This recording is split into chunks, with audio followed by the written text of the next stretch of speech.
announces withdrawal of the controversial extradition bill after months of vehement protests against it.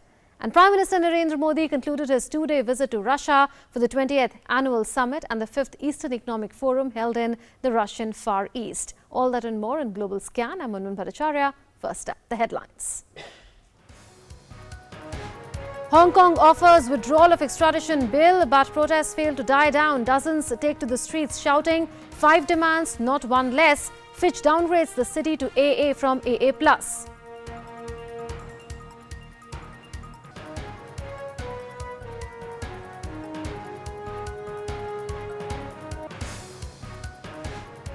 Former President of Zimbabwe, Robert Mugabe, dies at the age of 95. He was the first post-independence leader of Zimbabwe.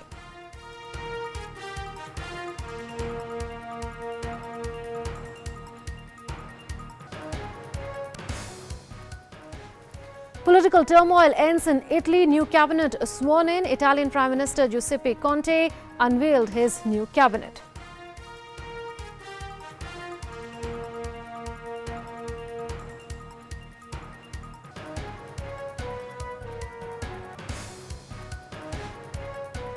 Sri Lanka and Australia to strengthen cooperation to counter smuggling of people. Colombo expresses full support to Australia in curtailing human smuggling.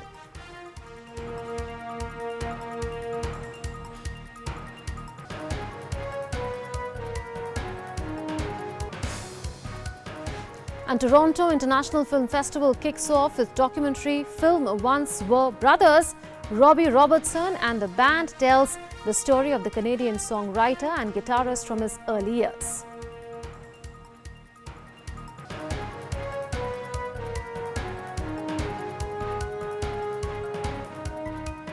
At our focus, political crisis continues in Hong Kong despite the withdrawal of the extradition bill. Protesters call the move as too little too late. Here's a report.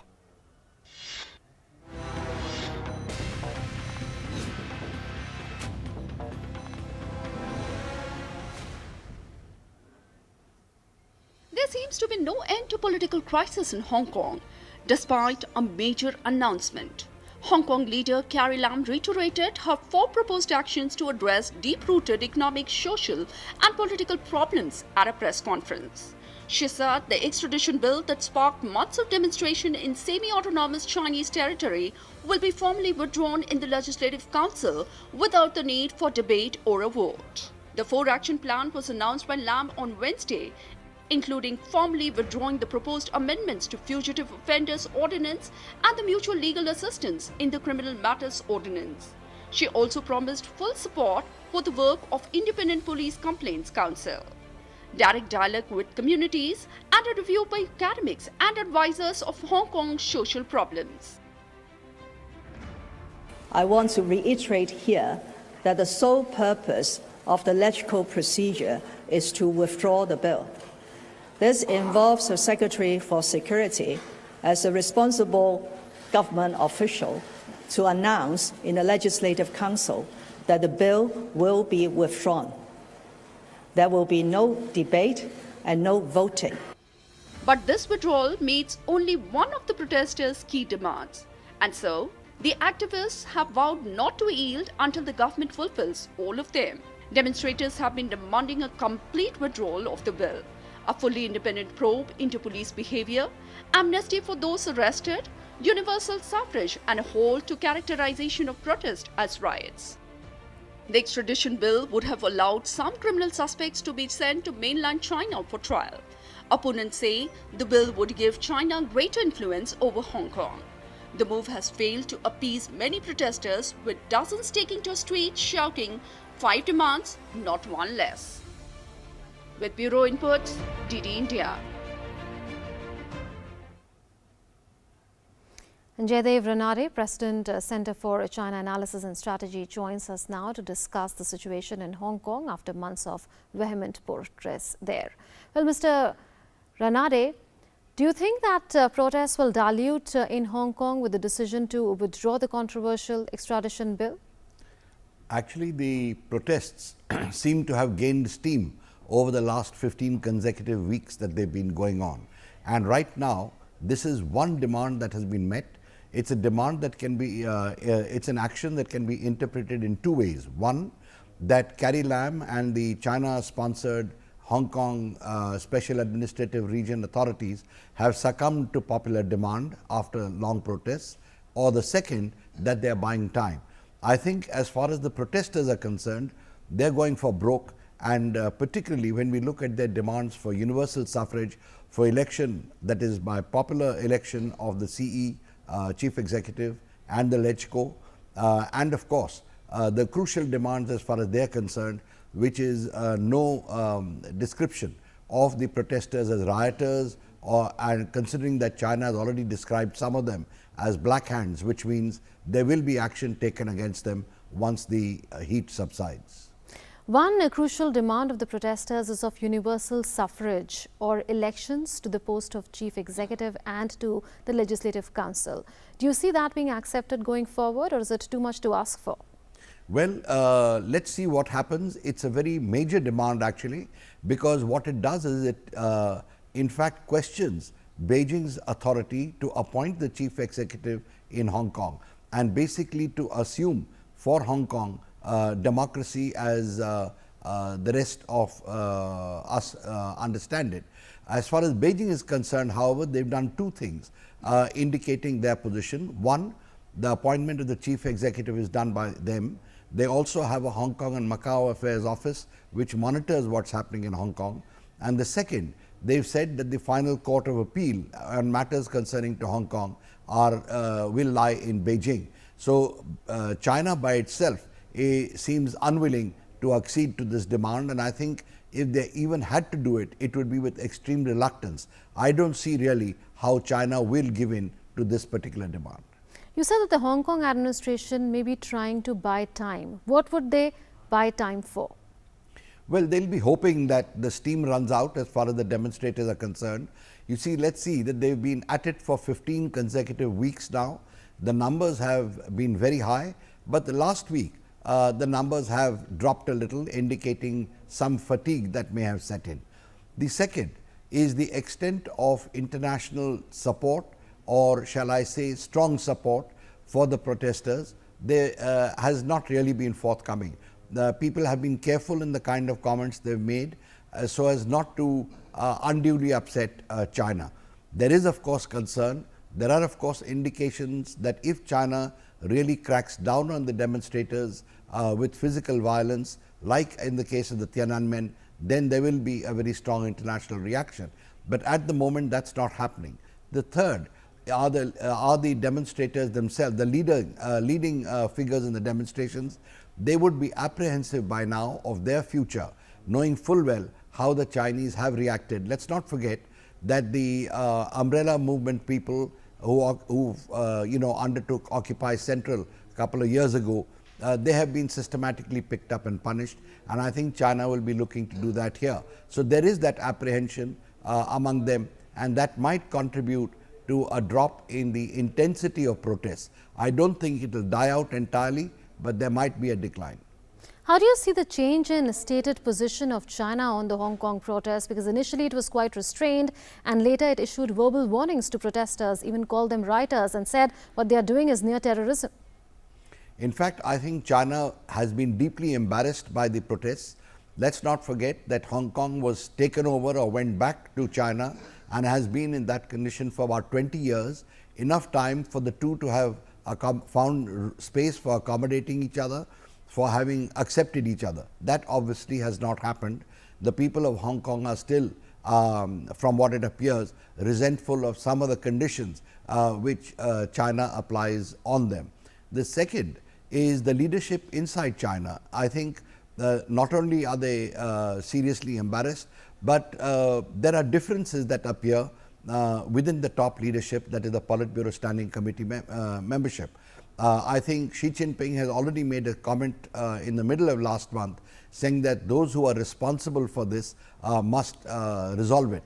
He was pointing a finger at probably Hang Chen, the seventh ranking Politburo Standing Committee member who is in charge of Hong Kong affairs. But apart from that, China has also described this Hong Kong protest movement as a kind of a color revolution or containing the elements of a color revolution, which is a serious charge, because by implication it's pointing fingers at the US and UK.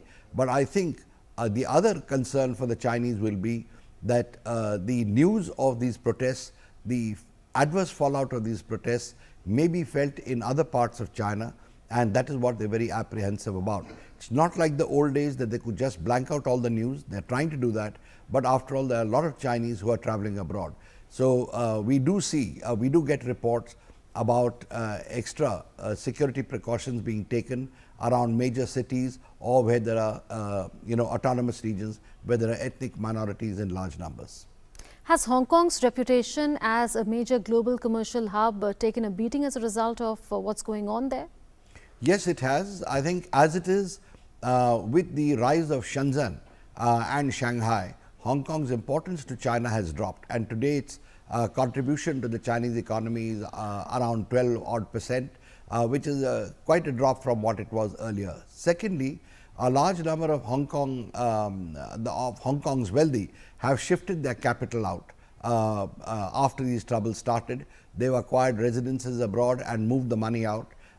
So that's not a good sign. And the third, though it's tangential, is in the US-China trade war, some of the companies that have been sanctioned by the US against import of technology are headquartered in Hong Kong. So, the facility that Hong Kong has enjoyed till now as being exempt from the technology restrictions levied, imposed by the US, I think that now is also in doubt. So, Hong Kong's importance to China certainly has declined. Thank you, Mr. Ranade, for having joined us with your perspective on the situation in Hong Kong.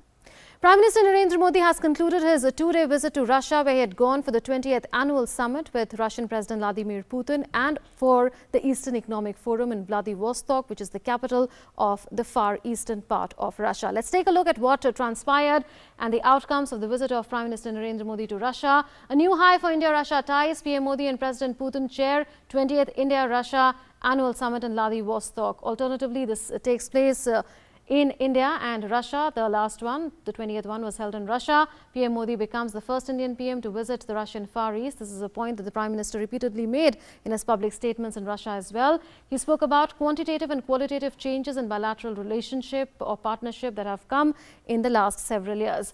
Defence cooperation expanding beyond buyer-seller relationship to co-production. Some decisions were also taken this time around to take such a partnership forward. Increasing localization of nuclear plants in collaboration with Russia in India. This is what is happening now. So there is a Make in India element insofar as civil nuclear energy is concerned as well. Relationship being moved outside capitals to states and regions. This is what we saw when PM Modi went to Vladivostok, which is far away from Moscow. Many possibilities in minerals, mining, tourism and agriculture sectors in the Russian Far East, and that is why this would be a win-win relationship, cooperation between India and the Russian Far East. Maritime route between Chennai and Vladivostok proposed to improve connectivity between regions, and this maritime route is expected to have a lot of strategic significance in the Indo-Pacific region as well. That key decision was taken. 5-year roadmap for cooperation in hydrocarbon sector agreed. So this is in a way taking an old relationship based on energy forward to LNG, to hydrocarbons of other kinds as well. Cooperation in a search for hydrocarbons and LNG in Far East and Arctic has also been agreed upon. So that's how the relationship underpinned by energy and hydrocarbons would be taken forward. Indian astronauts to train in Russia for the Gaganyaan mission, the human space flight mission, that is. Investment protection agreement soon to achieve full potential of investment. So in order to facilitate investment and protect investment, that agreement would be coming to fruition soon. Tri-Services exercise Indra 2019 symbolizes a growing trust. This is part of the strategic partnership that India and Russia have since 2000. India and Russia are against external interference in internal affairs of any country. This is what the Prime Minister said when he said that what would be the basis of cooperation in this region. PM Modi and President Putin visit Zvezda shipyard in Russian Far East. PM took a look at the various technologies that are being used there at the shipyard. Zvezda shipyard poised to make a huge contribution to development of Arctic shipping. This is what the Prime Minister had also tweeted after he visited the shipyard along with President Putin. India and Russia agree to cooperate in counterterrorism, cybersecurity and environment protection. So those are some of the takeaways from the 20th annual summit between PM Modi as well as President Vladimir Putin. India and Russia to organize a high-level forum on tiger conservation next year. This is on back of the kind of progress that India has made insofar as increasing the count of tigers in the country is concerned. 13 bilateral pacts were signed. Cooperation in production of spare parts for Russian or Soviet military equipment is one of them, and one of the most important ones. Cooperation in audiovisual co-production. So India and Russia would be cooperating in the sphere of audiovisual co-production as well. Besides that, there are 11 more agreements. Cooperation in road transport and road industry. So road transport is also going to be extremely significant insofar as connectivity is concerned, besides of course maritime connectivity. Development of maritime communications between Chennai and Vladivostok. So that is what we were earlier also talking about, the importance of the decision that has been taken to have ship connectivity. Cooperation in combating customs violations, that was another agreement that was signed after the 20th annual summit between PM Modi and President Putin. Use of natural gas for transportation. It was also agreed to cooperate on the use of natural gas for the purposes of transportation, for clean transportation. Expansion of cooperation in oil and gas sector. It was agreed that cooperation in this sphere would be expanded going forward. Cooperation in coking coal mining projects implementation in Russian Far East, because Russian Far East is extremely rich insofar as minerals and energy is concerned, and that is why that agreement was signed. Investment collaboration. So collaboration will take place for greater investment from India to the Russian Far East particularly, so that Russian Far East can prosper, which is the vision of President Putin. Cooperation between FICCI and Roscongress Foundation. This would take forward the business relationship between the two countries. Strategic initiatives to promote new projects as well. So new projects would also be promoted. Remember, the idea was to move beyond the traditional frontiers to new frontiers. Joint development of downstream LNG business and LNG supplies. This will also take forward cooperation in LNG. Cooperation between joint stock company Rosgeologia and Stry Infrastructure Finance Limited. This will take forward the business and financial partnership between India and Russia. And PM raised Zakir Naik's extradition with the Malaysian Prime Minister. PM raised it with Malaysian PM Mahathir, and Zakir Naik is facing terrorism and money laundering charges, and which is why India wants him extradited from Malaysia to India. So that issue did come up in the bilateral meeting. Both sides decided that their officials will stay in contact on the matter. So they decided that they will continue to discuss this matter until it is totally thrashed out. Malaysian PM asserted that Malaysia is against any form of terrorism. So Malaysian Prime Minister underlining that Malaysia condemns terrorism in all its forms and manifestations. Prime Minister explained to the Malaysian Prime Minister the rationale behind India's decision on Article 370, saying that how this is important and should be seen in the context of the need to bring about socio-economic development in the region. PM announced a $1 billion line of credit for Russia's Far East at the Eastern Economic Forum. That's India's Act Far East policy taking off after Act East policy. First such credit line from India for a specific region of a country. So this is a first, and that is why it becomes extremely important. Credit line to add a new dimension to India's economic diplomacy. So far, credit lines were being announced by India for countries, but not for a specific region of a country. Cooperation to be underpinned by respect for sovereignty and territorial integrity and non-interference in internal affairs of countries. This is in the context of cooperation insofar as that particular region is concerned, that is the Far Eastern part of Russia. India's connection to Russia's Far East goes back a long way, the Prime Minister explained. He said that India was the first country to open a consulate in Vladivostok. He said that even in the Soviet era, India and Russia had cooperated closely insofar as the Far East is concerned. India concludes nearly 50 business pacts worth $5 billion. So this has come out of the Eastern Economic Forum. Business-to-business relationship has now reached a new high. The Prime Minister said India-Russian Far East partnership a historic opportunity to make 1 + 1 11.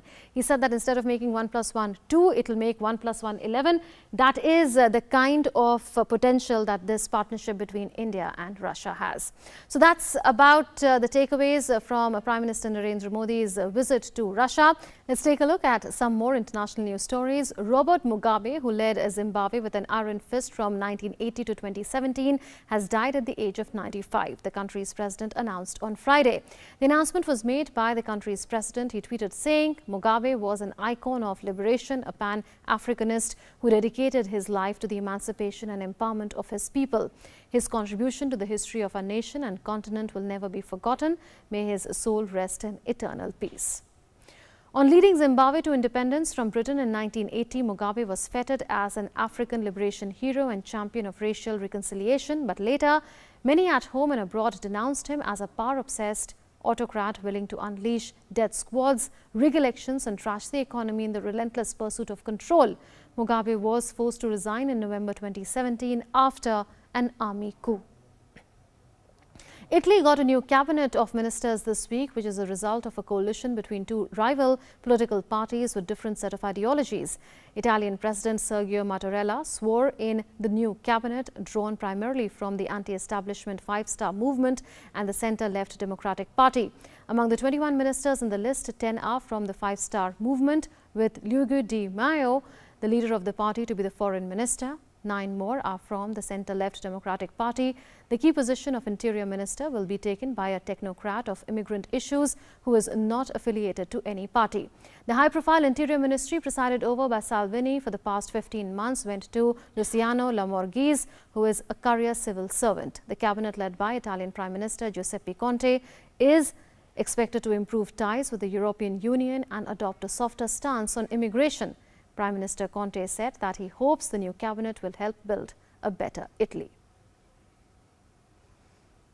Our policies will be focused on the future. Our team will dedicate our greatest efforts, skills and passion to build a better Italy for the interest of all citizens from south to north. Malaysia and Cambodia signed 2 bilateral agreements early this week to boost business and tourism between the two countries. The Prime Minister of Malaysia and his Cambodian counterpart Hun Sen oversaw the signing of the agreements at Phnom Penh's Peace Palace and exchanged views on regional and international affairs. Leaders of both the nations addressed topics of security, trade and regional issues. According to data, Cambodia is currently the 8th largest trading partner of Malaysia among the other Southeast Asian nations. The trade between the two countries was estimated to be around $558 million. During his 3-day official visit to Cambodia, Malaysian Prime Minister Mahathir Mohamad called for closer bilateral ties between the two nations.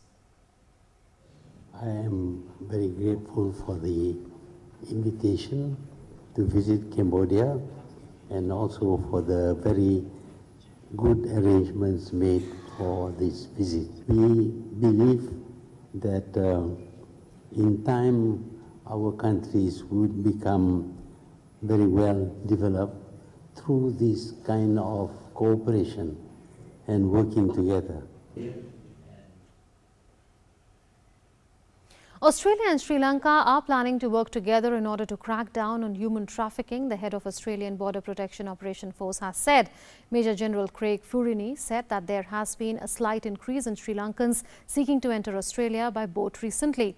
Asylum seekers who reach Australia are sent to Australian-run detention camps in Papua New Guinea and the South Pacific island of Nauru, where they are held in conditions widely criticized by organizations such as the United Nations.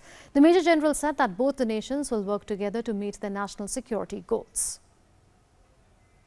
I'd like to re-emphasise that Australia's border is closed to illegal people smuggling. Australia and Sri Lanka work closely together to ensure that both of our national security aims are met. Director General of Operations Sri Lanka Navy Niraja Artigale said that both the nations will not only work to curtail human trafficking but will also work towards curbing illegal immigration. Australia and Sri Lanka are working together in security agencies to curtail this illegal migration as well as the human trafficking, where innocent people are being lured and their money being robbed by human smugglers. Russia observed the 15th anniversary of Beslan's deadly school siege, which took lives of more than 300 people, including many children. Mourners attended the memorial ceremony at the bullet-scarred gymnasium, where photographs of the dead lined the walls, and the relatives of the victims brought flowers, stuffed toys and drinking water to the cemetery where most of the victims were buried. Suzanne Dudieva, head of the Baseline Mothers Committee, an organization that unites mothers of children killed in the school siege, said there are many questions that remain open. The investigation of Beslan Terrorist Act still remains open. The questions remain open and there are no answers to them. And it is a heavy burden for everyone who suffered from this terrorist act. The World Aerobatic Championships provided ample entertainment in the skies of Châteauroux in France as home pilots Louis Vanil and Aude Lemerand won the men's and women's event respectively with a wonderful display of stunts. The 30th edition of the championships drew big crowds to the French town, and they were rewarded with some precise mid-air stunts in the clear blue skies. The French pilot Louis Vanil clinched the men's gold medal, beating Russian pilot and defending champion Mikhail Mamestov, who settled for the third position. Another French pilot, Alexander Orlovsky, stood second. The women's edition was won by France's Aude Lemerand, while Robert Holland of the US took the freestyle honors. The aerobatic championships feature the same principles of figure skating, with pilots marked on finesse and precise maneuvers rather than hair-raising stunts.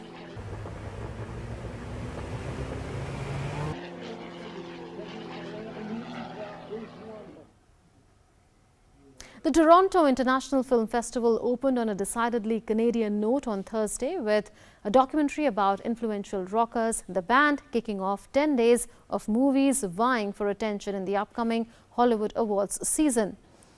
Once Were Brothers, Robbie Robertson and the band tells the story of the Canadian songwriter and guitarist from his early years backing Ronnie Hawkins, with future members of the band and their mid-1960s stint backing Bob Dylan as the folk legend made his controversial transition to electrified rock. High Commissioner of India to Canada Vikas Swarup inaugurated the India Pavilion at the 44th Toronto International Film Festival 2019. Speaking on the occasion, around 60 eminent personalities from the filmmaking sector and the film festivals participated at the inauguration ceremony. Animals living in a South Korean zoo were treated to special fruit dishes on Tuesday to celebrate the Korean Thanksgiving holiday. Zookeepers of Everland Amusement Park in Yongen prepared traditional Korean plates, gujyeol pan, with fruits. We now leave you with these beautiful images. Thanks for watching. Global Scan. Namaskar.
Snow-dusted peaks, fir-clad hills and enchanting slopes invites you when you come to the state of Jammu and Kashmir in winters. The breathtaking view is not a dream of a poet, but a gift of the winter to Gulmarg. Originally called Gauri Marg by shepherds, its present name Gulmarg was given in the 16th century by Sultan Yusuf Shah, who was inspired by its green slopes decorated with wildflowers. The 2.2-mile long and about a mile wide valley of Gulmarg 32 miles from Srinagar, is situated at an altitude of 2,730 meter in the Pir Panjal ranges. यहाँ बहुत ही सुंदर और खूबसूरत मौसम है। Snow का देखकर बहुत अच्छा लग रहा है। No comparison to any part of the world, I must say. It is just like a snow carpet.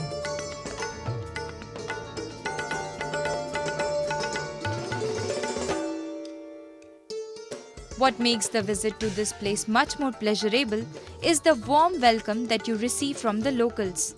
Every year, they eagerly await the arrival of visitors lured by the snow and the bloom of the pristinely beautiful Himalayan region.